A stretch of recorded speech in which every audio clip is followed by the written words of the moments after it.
저는 36살 이지영입니다. 한 달 전 부산행 KTX 표를 예매했어요. 출발은 12월 20일, 돌아오는 건 23일입니다. 그리고 지금 이 기차 안에 앉아 있습니다. 창밖으로 스쳐가는 풍경을 보면서 생각했어요. 나는 왜 이러는 걸까? 제 기억 속에 엄마는 제가 원할 때 항상 없었어요. 아빠가 돌아가신 건 제가 6살 때였습니다. 그날 이후로 엄마는 다른 사람이 되었어요. 아침마다 정장을 입고 나가는 엄마의 뒷모습만 기억납니다. 지영아, 밥 먹고 학교 가. 엄마 늦었어. 현관문이 닫히는 소리. 그게 전부였어요. 초등학교 2학년 미술 시간에 그림을 그렸어요. 선생님이 엄마가 뭐 하실 때가 제일 좋냐고 물었는데 저는 대답할 수가 없었습니다. 엄마가 뭘 하는지 몰랐거든요. 그냥 정장 입은 엄마를 그리고 옆에 엄마는 항상 바빠요. 하지만 사랑해요. 라고 썼어요.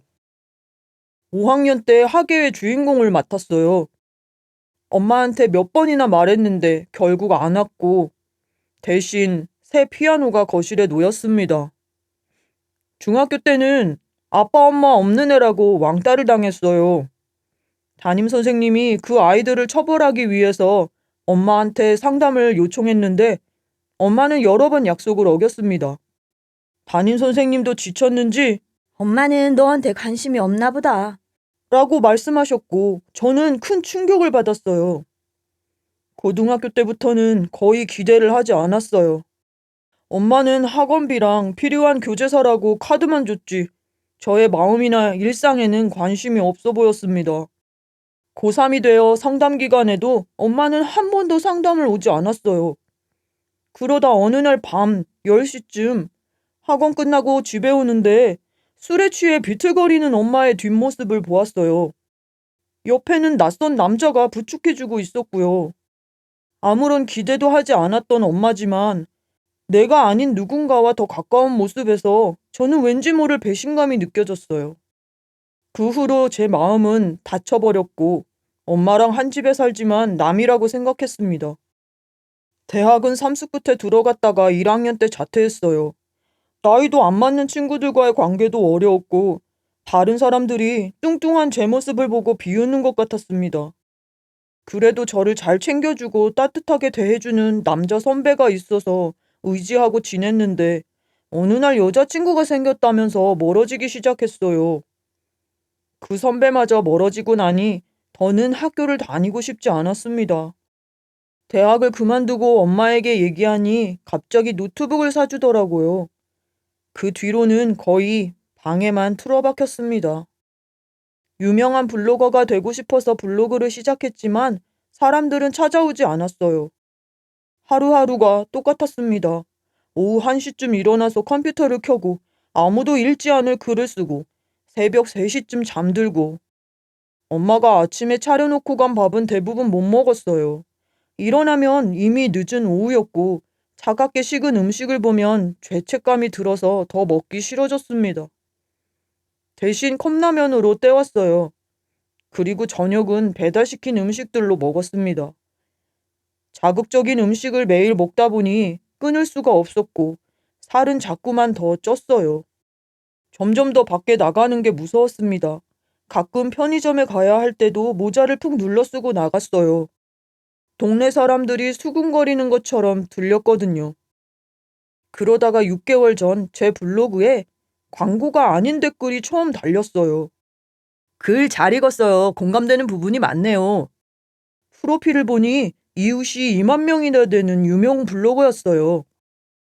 이렇게 대단한 사람이 제 글을 읽고 댓글도 달아줬다는 사실에 심장이 뛰었습니다. 댓글을 달았고 진우 씨는 또 댓글을 달아줬어요. 다음 날도 그 다음 날도요. 일주일쯤 지나서 진우 씨가 쪽지를 보냈어요. 톡 하실래요? 더 이야기 나누고 싶어요. 저는 손이 떨렸습니다. 이런 일이 저한테 일어날 줄 몰랐어요. 톡을 시작하면서 제 하루가 달라졌습니다. 진우 씨한테서 메시지가 오면 저는 부랴부랴 씻고 화장을 했어요. 온라인 상이지만 왠지 단정해야 할 것 같아서요. 별 이야기 아닌데도 진우 씨와 대화를 하면 계속 웃음이 나왔습니다. 너무 행복했어요. 한 달쯤 지났을 때 진우 씨 생일이었어요. 선물을 보내고 싶었습니다. 엄마 카드로 80만 원짜리 지갑을 샀어요. 며칠 후 진우 씨한테서 사진이 왔습니다. 지갑을 든 사진이었어요. 지영 씨 정말 감사해요. 센스가 정말 좋으시네요. 그 말에 가슴이 벅차올랐습니다. 누군가에게 필요한 사람이 된 기분이었어요. 그 다음부터 저는 진우 씨에게 계속 선물을 보냈습니다. 진우 씨가 직접 부탁한 적은 없었지만 대화 속에는 늘 힌트가 있었어요. 카메라가 좀 오래돼서 겨울 코트 사야 하는데 뭘 사야 할지 모르겠어요.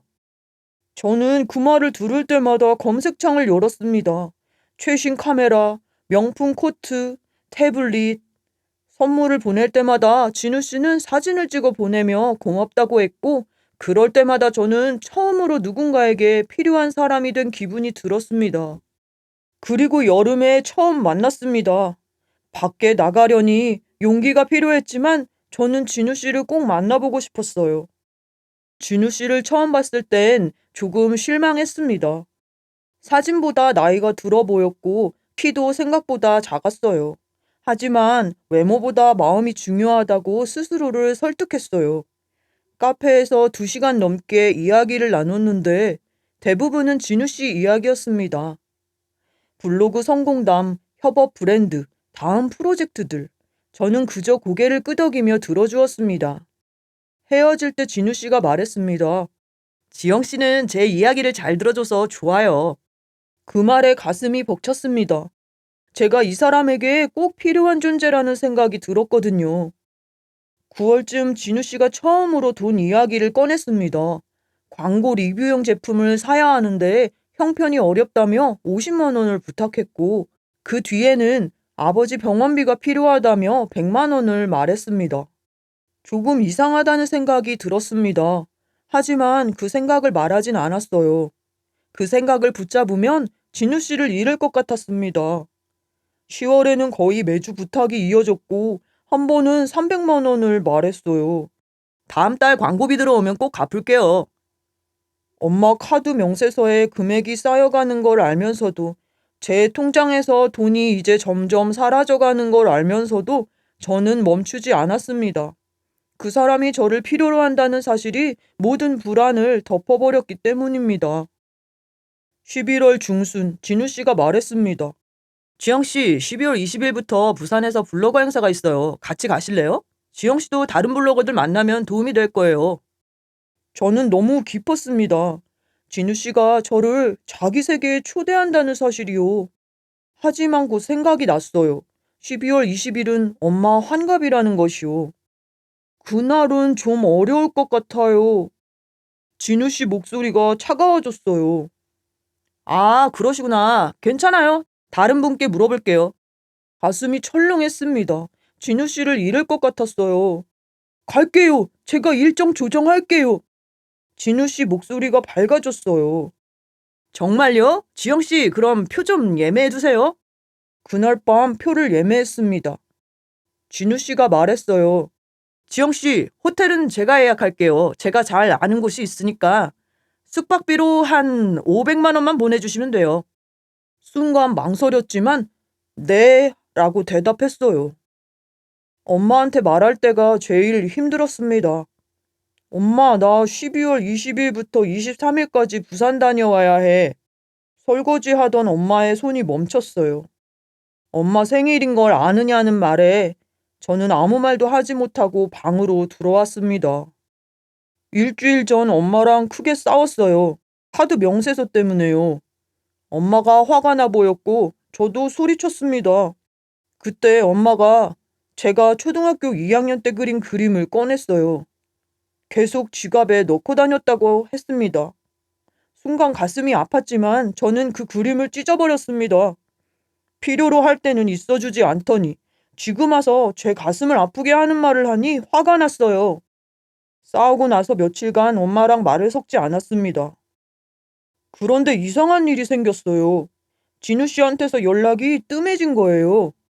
하루에 서너 번씩 오던 메시지가 2, 3일에 한 번으로 줄었습니다. 요즘 바쁘다는 말이랑 함께요. 출발 하루 전날 밤 진우 씨한테서 전화가 왔어요.